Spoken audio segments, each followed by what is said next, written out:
Okay, this is the one. What's going on, guys? I'm going to sit down and act like this isn't the 35th time that I've tried to film this intro. Check, check. I think it's working.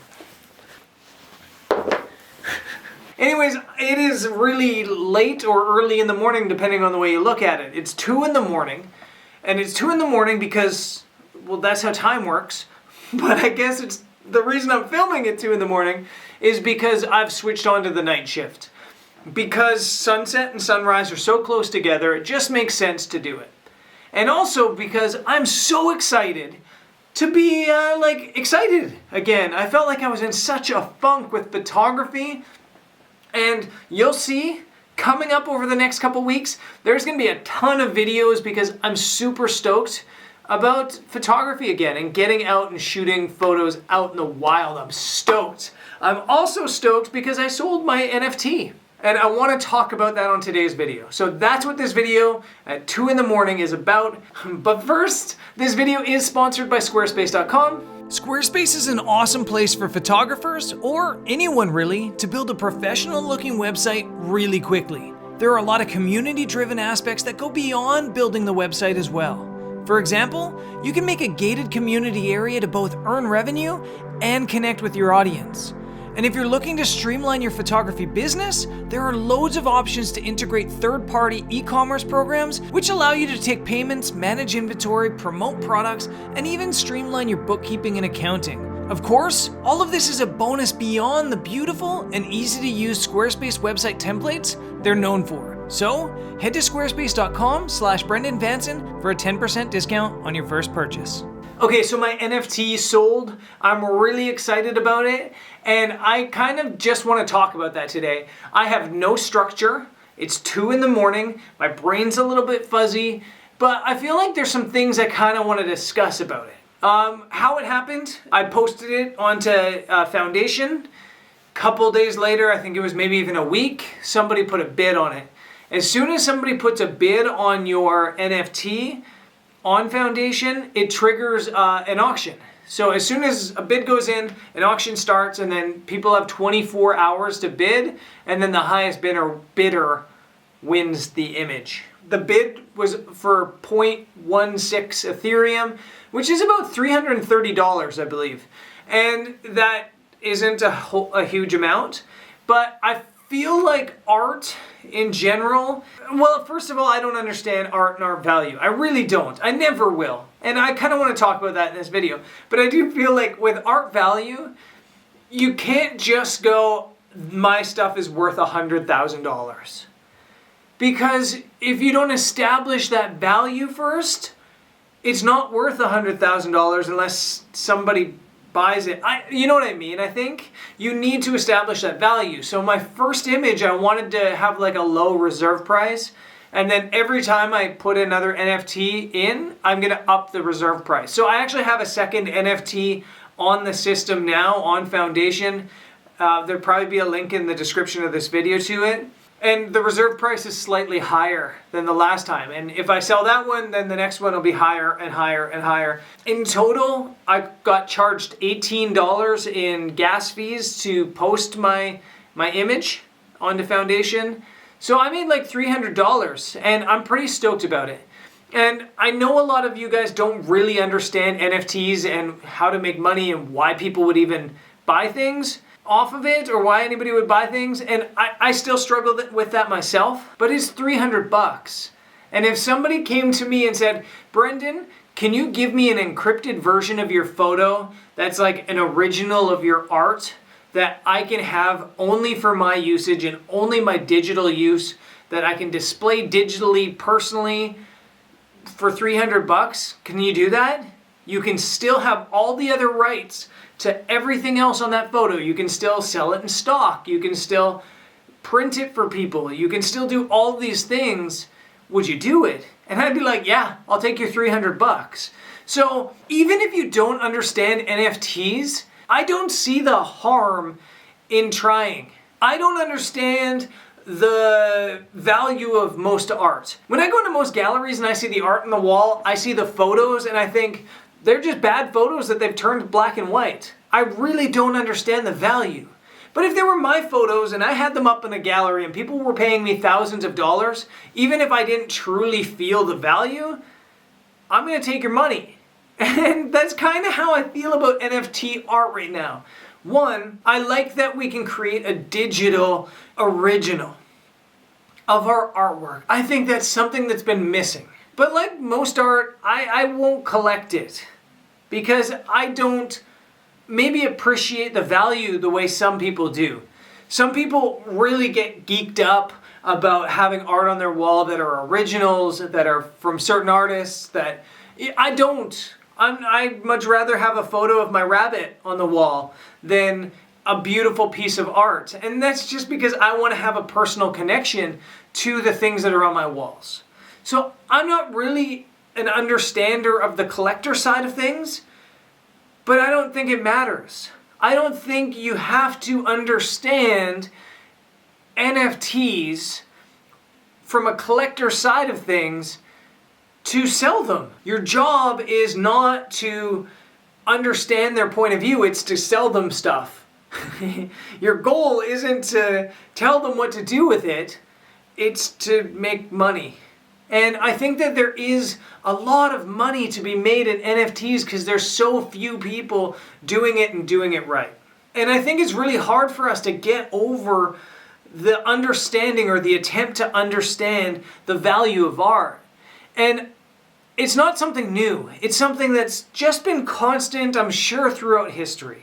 I'm sure the first person that ever sold a piece of art, all of their friends were like, somebody bought that? But it doesn't even have any value. You can't fish with it, you can't hunt with it, you can't sleep in it. It just hangs there.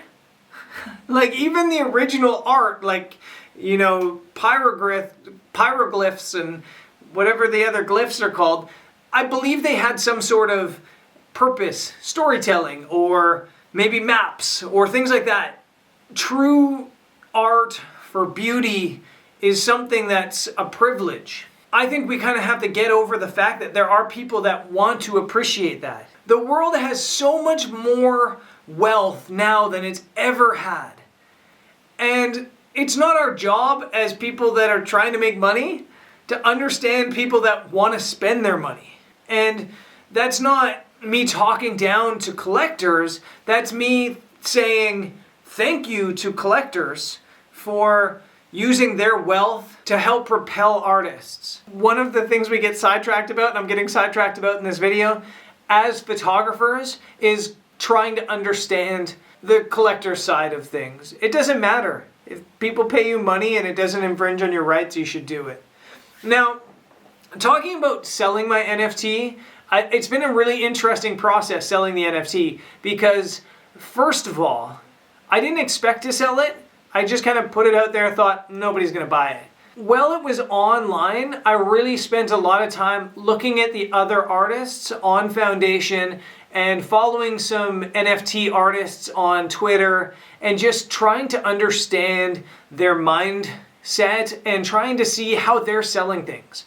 Because there are some artists out there that are selling a ton and making a lot of money. There are literally photos that are good photos, not mind-blowing, but good photos from classic photo locations that are selling for like 2 or 3 Ethereum, which I don't even know the math to right now, but it's couples of thousands of dollars. People are making $10,000 for basic photos. And I shouldn't say that, that sounds condescending. They're not basic photos, they're very good photos.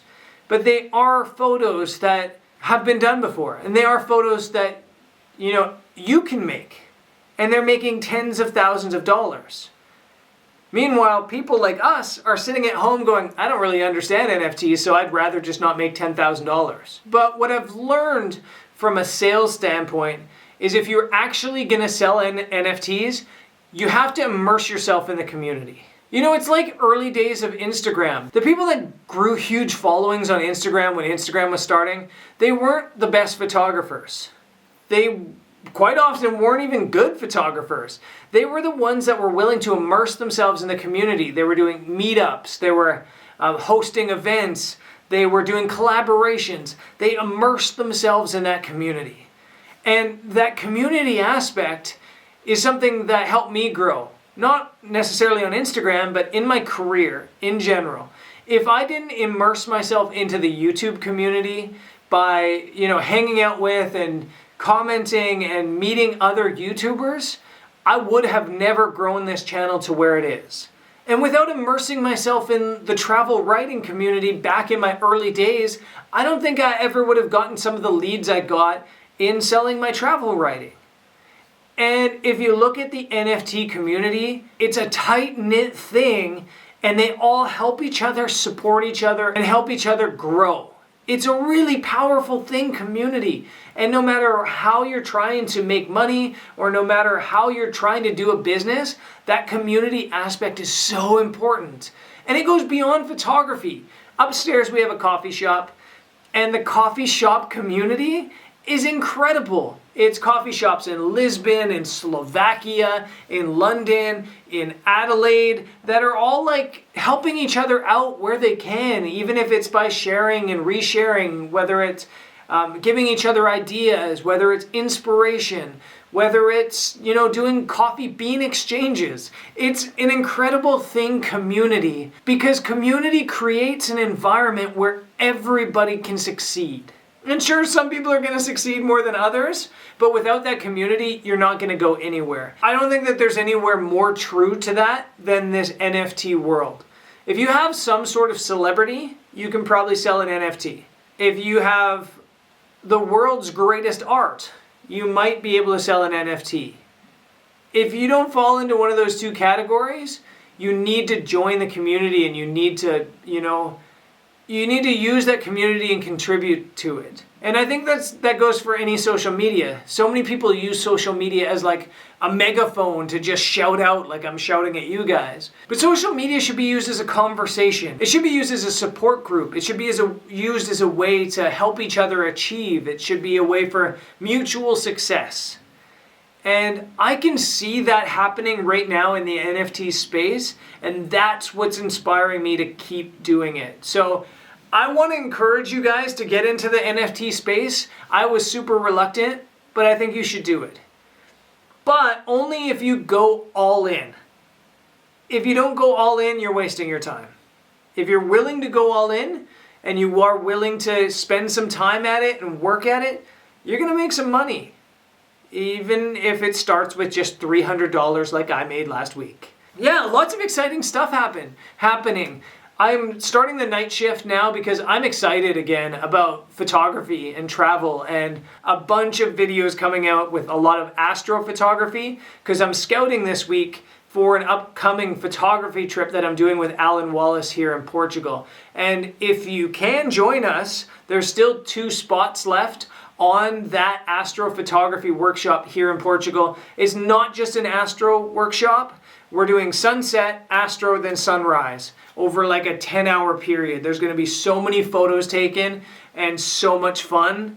And yeah, we've got this really epic villa rented out here as well. So if you want to join, you want to bring your partner, come and join us in Portugal. It's going to be absolutely awesome. And I'll see you guys on the next time. I'll see you guys next time. Peace.